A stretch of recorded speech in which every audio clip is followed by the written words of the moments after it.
Shalom, saudara-saudariku yang terkasih. Bacaan-bacaan yang kita dengar dari kitab Yesaya dan juga dari Injil Matius memberikan suatu gambaran bagaimana semangat hidup itu sangat penting, dan di mana seseorang yang letih, lesu, dan berbeban berat, atau istilah di dalam kitab suci adalah semangat yang patah, membuat seseorang itu menjadi kehilangan harapan. Dalam bacaan pertama dalam kitab Yesaya dikatakan tadi, tetapi orang yang menanti-nantikan Tuhan mendapatkan kekuatan baru. Mereka seumpama raja wali yang terbang tinggi dengan kekuatan sayapnya. Mereka berlari dan tidak menjadi lesu, dan mereka berjalan dan tidak menjadi lelah.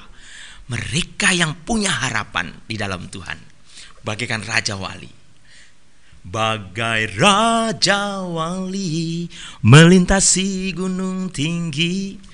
Bagai raja wali, inilah orang yang memiliki harapan.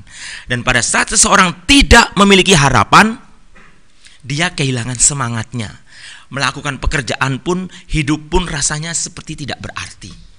Nah, saudara-saudari yang terkasih, kuncinya orang yang memiliki harapan, memiliki pandangan ke depan akan kasih Tuhan.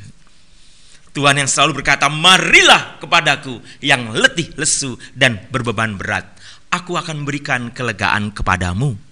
Pikulah kuk yang kupasang dan belajarlah daripadaku, karena aku lemah lembut dan rendah hati. Kuncinya adalah belajar dari Tuhan. Kata kuncinya adalah belajar dari Tuhan, bersikap lemah lembut dan rendah hati. Itu akan menjadi kekuatan, menjadi suplemen, menjadi spirit pendorong untuk kita.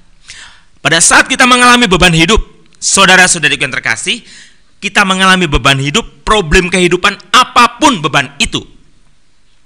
Beban hidup termasuk pandemi COVID-19 ini. Situasi pandemi ini benar-benar membuat orang bisa hopeless, kehilangan harapan. Orang merasa diri hancur, merasa diri sudah tidak ada artinya hidup ini. Mungkin beban hutang, mungkin beban masalah keluarga, penyakit, dan lain sebagainya membuat seseorang berpikir bahwa hidupnya sudah berakhir.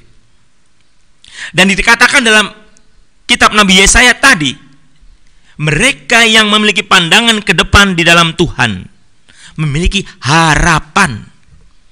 Berjalan tidak akan capek, berlari tidak akan lelah, akan terbang seperti raja wali. Dan ini bukan kata-kata kosong, saudara-saudari. Kalau seseorang itu memandang ke depan, dia memiliki keyakinan bahwa Tuhan bersamanya, tidak pernah kehilangan harapan. Jadi, pada saat kita mengalami masalah dalam hidup, tetaplah mencari Tuhan. Kata kuncinya adalah mencari Tuhan dan memandang wajah Tuhan. Di mana saya menemukan Tuhan? Di setiap nafas kehidupan kita. Anda bisa bernafas, Anda bisa berjalan, Anda bisa melihat berkat-berkat Tuhan di setiap detik, menit, peristiwa Anda. Anda akan bisa menemukan kasih Tuhan pada saat Anda melihat seorang anak kecil, melihat bunga, melihat cerahnya udara. Anda akan melihat kasih Tuhan. Anda tidak berfokus pada penderitaan Anda. Kalau Anda bangun pagi dan Anda lihat, saya miskin, saya sakit, saya susah, hidup Anda penuh penderitaan. Tetapi pada saat Anda bangun dari tidur, setelah Anda berdoa, Anda bersyukur kepada Tuhan, Anda melihat, Tuhan terima kasih bahwa aku masih bisa bernafas. Dan pada saat Anda menyadari Anda masih bisa bernafas, disitulah tahap demi tahap Anda akan menyadari berkat Tuhan. Anda mencari terus Tuhan di dalam hidup Anda. Ku cari wajah-Mu, temukan kasih-Mu. Mencari wajah Tuhan dan menemukan kasih Tuhan, itu adalah kunci orang hidup dalam pengharapan. Pesan pagi ini dari kitab Nabi Yesaya dan dari Injil Matius, jangan pernah patah semangat Anda. Situasi seberat apapun, jangan membuat patah patah semangat Anda. Selalu ada harapan dalam setiap peristiwa hidup kita. Ada harapan. Temukan hal-hal yang kecil dan syukuri itu, Anda menemukan rahmat Tuhan. Anda merasakan kasih Tuhan dalam setiap desah nafas Anda. Carilah Tuhan dalam hidupmu. Temukan kedamaian itu di dalam hidupmu.